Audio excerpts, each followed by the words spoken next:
नमो नमः मित्रों, प्रिय संस्कृत से चैनल में आप सभी का हार्दिक स्वागत एवं अभिनंदन करती हूँ।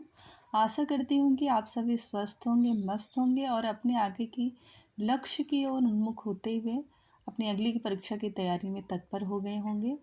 और ईश्वर से प्रार्थना करती हूँ कि ईश्वर आप सभी को आपके लक्ष्य की ओर उन्मुख करता हुआ आपको आपका लक्ष्य प्राप्त कराए। 2024 में आपको आपका लक्ष्य प्राप्त हुआ, ऐसे शुभकामना के साथ आज के प्रैक्टिस सेट की शुरुआत करते हैं। प्रैक्टिस सेट शुरू करने से पहले एक छोटा सा अनुरोध है। यदि मेरे द्वारा दिए जा रहे कंटेंट आप लोगों के समझ में आ रहे हैं और आपको थोड़ा बहुत उससे लाभ हो रहा है तो चैनल को लाइक, सब्सक्राइब एवं शेयर अवश्य करिए। यदि आपको इससे कोई दिक्कत नहीं हो रही है, आपको किसी प्रकार का नुकसान नहीं हो रहा तो अवश्य करिएगा। चलिए प्रश्न पर आते हैं। प्रश्न संख्या 138। प्रश्न संख्या 138 कह रहा है कि वेद शब्द में विहित प्रत्यय है। क्या त्रिश प्रत्यय है, क प्रत्यय है, घय प्रत्यय है अथवा क्वीप प्रत्यय है? जो आपका वेद शब्द है इसमें कौन सा प्रत्यय लगा हुआ है?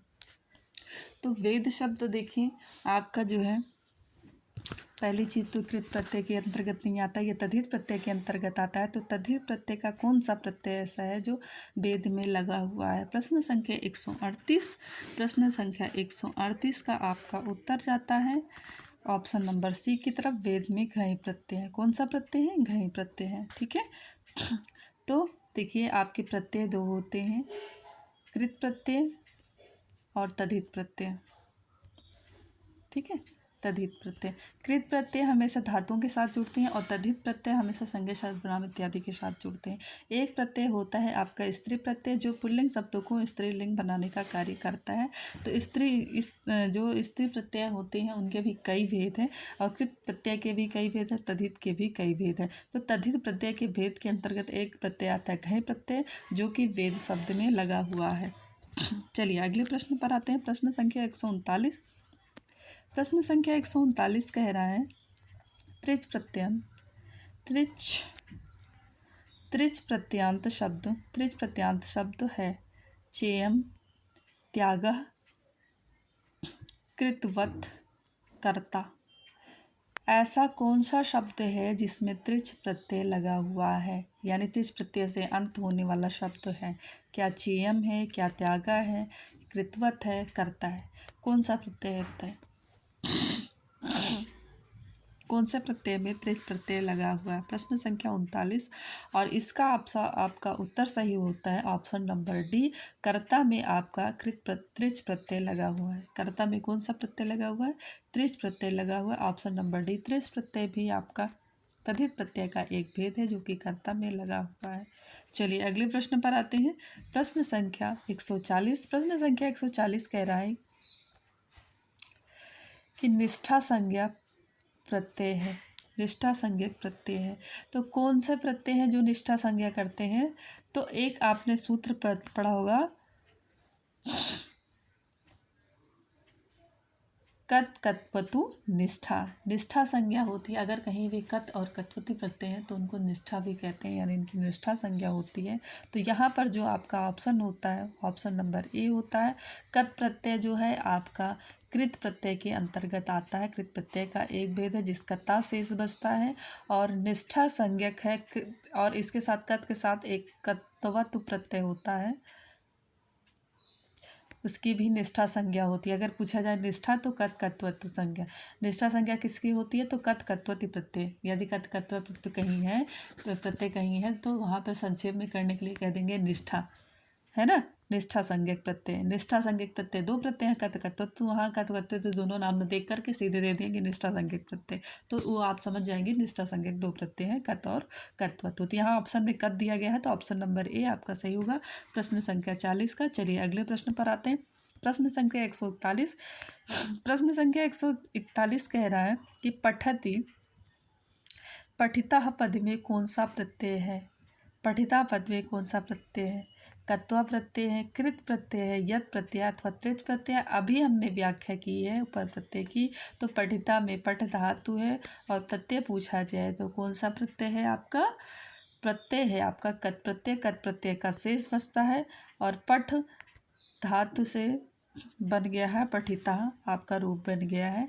यहाँ पे संधि इत्यादि कार्य होकर के, तो ऑप्शन नंबर बी आपका सही होगा। चलिए अगले प्रश्न पर आते हैं, प्रश्न संख्या 142। और प्रश्न संख्या 142 कह रहा है कि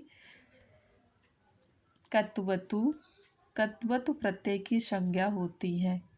तद्धित संज्ञा, स्त्री संज्ञा, शुभ संज्ञा या निष्ठा संज्ञा। अभी हमने बताया था कि कत्वतु को निष्ठा भी कहते हैं, ग नाम को निष्ठा भी कहते हैं। यदि निष्ठा संज्ञा प्रत्यय कहा जाए तो उसके अंतर्गत दो प्रत्यय आएंगे, कत प्रत्यय और कत्वत प्रत्यय। तो यहाँ पूछा गया कत्वत प्रत्यय की कौन सी संज्ञा होती है, तो निष्ठा संज्ञा होती है। ऑप्शन नंबर सी आपका सही होता है। चलिए अगले प्रश्न पर आते हैं, प्रश्न संख्या 143। प्रश्न संख्या 143 कह रहा है कि कत्वतु पद में कृतवत पद में कौन सा प्रत्यय लगा हुआ। कृतवत पद में कौन सा प्रत्यय लगा, क्या तिच प्रत्यय लगा, क्या कत प्रत्यय, यद प्रत्यय अथवा कत्वत प्रत्यय। तो कृतवत देखिए, कृ धातु जो है करने के योग में होती है, तो ये धातु है और धातु के साथ जब प्रत्यय जुड़ता है तो उसमें कृत प्रत्यय लगते हैं, तो ये कृत प्रत्यय का उदाहरण है। और कृत प्रत्यय का ही कोई भेद होगा इनमें से, तो त्रिश देखिए आपका कृत प्रत्यय का नहीं, तद्धित प्रत्यय का। सबसे पहले इसको काट दीजिए।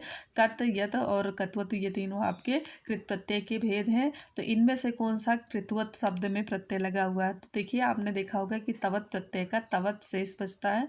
क्या शेष बचता है, तवत, तवत शेष बचता है। और यहाँ पर देखिए कृतवत कृधात में तवत प्रत्यय लगकर कृतवत रूप बना है। ऑप्शन नंबर डी आपका सही होता है प्रश्न संख्या 143 का। चलिए अगले प्रश्न पर आते हैं। आज के प्रश्न लगभग प्रत्यय से लिए गए हैं। प्रश्न संख्या 145।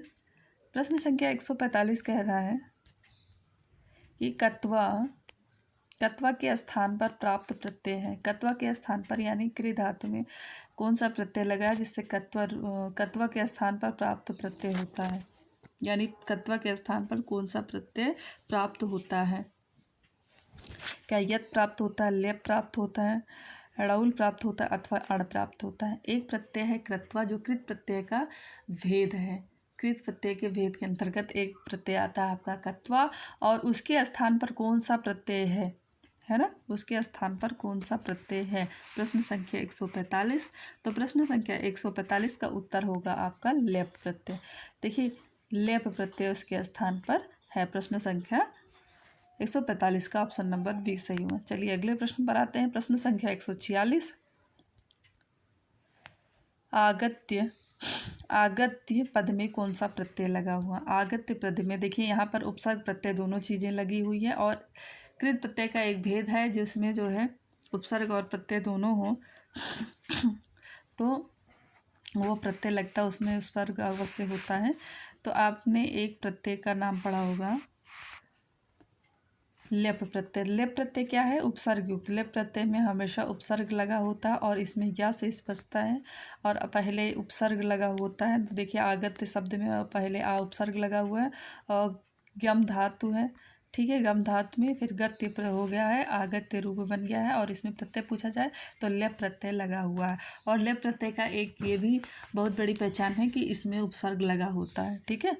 आगे चलिए प्रश्न संख्या 147। प्रश्न संख्या 147 कह रहा है कि परस्मयी धातुओं को लट के स्थान पर होता है। परस्मयी धातुओं को लट के स्थान पर क्या होता है, तुमन होता है, ढक होता है, लेप होता है अथवा सर्दी होता है। परस्मयी धातु जो लट है उसके स्थान पर क्या बन सकता है, क्या होता है बताइए। प्रश्न संख्या 100। लट यानी वर्तमान काल के स्थान पर कौन सा प्रत्यय लगता है वर्तमान काल में। 147। तो यहाँ पर लट के स्थान पर आपका शर्त और सानच है, और शर्त या सानच पठ्यमान पढ़ता हुआ लिखमान लिखता हुआ, तो इसके स्थान पर जो है आपका परस्मय लट के स्थान पर आपका शर्ती और सानच का प्रयोग होता है। चलिए अगले प्रश्न पर आते हैं। प्रश्न संख्या 148। प्रश्न संख्या 148 कह रहा है कि पंचयंत। प्रश्न संख्या 148 कह रहा है कि पचंतम पद में प्रत्यय लगा हुआ है। शर्ती प्रत्यय, तुमन प्रत्यय, कत प्रत्यय, सानच प्रत्यय। स्तृत प्रत्यय, तुमन प्रत्यय, सानच प्रत्यय अथवा कत प्रत्यय। 148 का ऑप्शन नंबर ए सही होगा। शर्त प्रत्यय लगा हुआ, शर्त का अर्थ शेष बचता है। क्या शेष बचता है, अर्थ शेष बचता है। यहाँ पे पचधात में और सर्ति प्रत्यय लग करके यहाँ पर आ हो गया और यहाँ पर रूप आपका बन गया पचंतम, है ना। तो आपका ऑप्शन नंबर ए सही होगा। चलिए अगले प्रश्न पर आते हैं। प्रश्न संख्या 149। प्रश्न संख्या 149 कह रहा है पचमानम पद में प्रत्यय है। पचमानम पद में प्रत्यय है तो सर्ति में अच से अत से बढ़ता है और सानच में आन मान सान। आन मान सान आप लिख लीजिए, ये जो है बाद में आपको दिखाई देगा। तो यहाँ पर आपका जो है ऑप्शन नंबर क्या हो जाएगा, यहाँ पर पचमानम में मान आन मान सान से इस बचता है तो यहाँ पे आन से इस बचा हुआ है। तो आपका ऑप्शन नंबर बी सही हो जाएगा, सानिस प्रत्यय लगा हुआ है। प्रश्न संख्या 50 और आज का आखिरी प्रश्न है काल समय वेलांश सूत्र में विहित प्रत्यय है। काल समय वेलांश शब्द में विहित प्रत्यय है। कौन सा ऐसा प्रत्यय है जो काल समय और बेलाओं में सूत्र से विहित है, बताइए कौन सा प्रत्यय है। ये एकदम यूनिक प्रश्न है, अलग टाइप का प्रश्न है। प्रश्न संख्या 50। तो इसमें है तुमुन प्रत्यय। कौन सा प्रत्यय, तुमुन प्रत्यय, है ना। चाहिए पढ़ने के लिए ये आपका ऑप्शन नंबर सी सही हो जाएगा। नमो नमः मित्रों, आशा करती हूँ कि मेरे द्वारा दिए जा रहे कंटेंट समझ में आ रहे होंगे आप लोगों को। यदि नहीं समझ में आ रहे हैं, कुछ आपको प्रॉब्लम हो रही है, कहीं पे कोई दिक्कत हो रही है, हम जिसको नहीं समझ पा रहे हैं, तो कमेंट बॉक्स में अवश्य कमेंट करिएगा।